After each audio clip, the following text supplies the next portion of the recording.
Hi, my name is Kaylin Floyd, and today I'm going to be talking about self-concept and identity. Um, this is a very important topic for me, as it would be for anybody doing this term, just because we tend to dwell on ourselves a lot.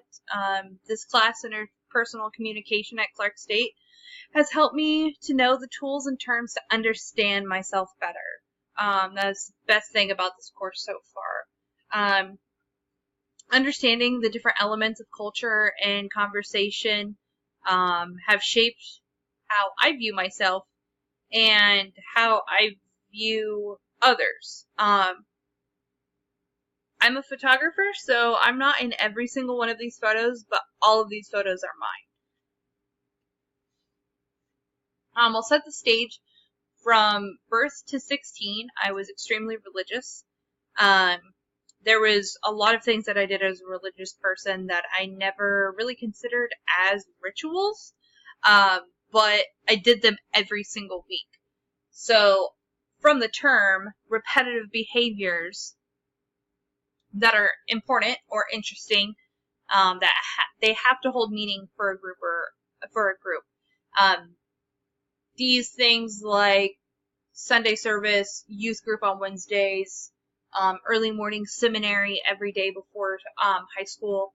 All of those things really set the stage for my self-concept. All of these things included morals and values that I adhered to, and I felt made me the person who I was at that time. The photos that you see on the side are various youth activities that I did throughout the summers as a Mormon. I break away from the religion. I move to Ohio. I don't know anybody. I'm lonely.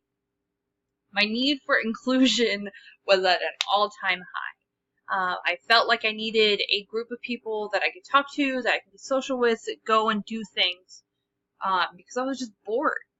I went to Yellow Springs, and I was totally amazed. These people are so awesome. I have this immediate attraction to these people, and until this course, I had no idea what the term was. The term is interpersonal attraction. It's the force that attracts one of us to each other. Excuse me.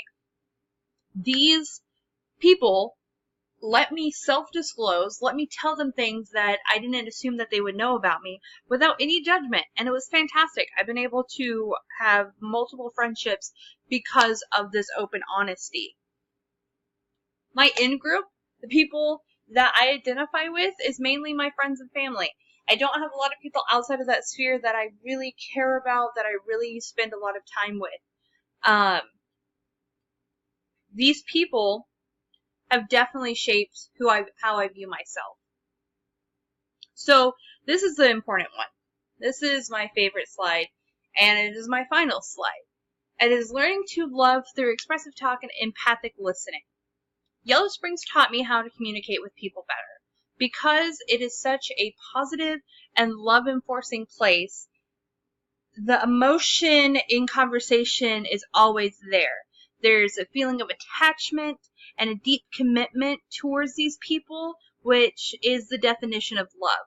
So when you go about talking expressively, talking with your emotions, to build these relationships, it's important to be able to also empathically listen. And that was a problem that I had for a very long time. Listening in order to experience how other people are thinking. And this is the biggest relator to my identity, is I didn't have the courtesy to actually listen with my emotions. I have grown to be able to do so, and this has really changed how accepting I am as a person, which I really enjoy because I used to be a very hateful person. So it shaped my identity in a way that I didn't realize I could before. This communications classes have taught me a lot of terms, and I'm really appreciative towards the ability to learn how to communicate with people better and to relate that back to myself. So thank you and have a wonderful day.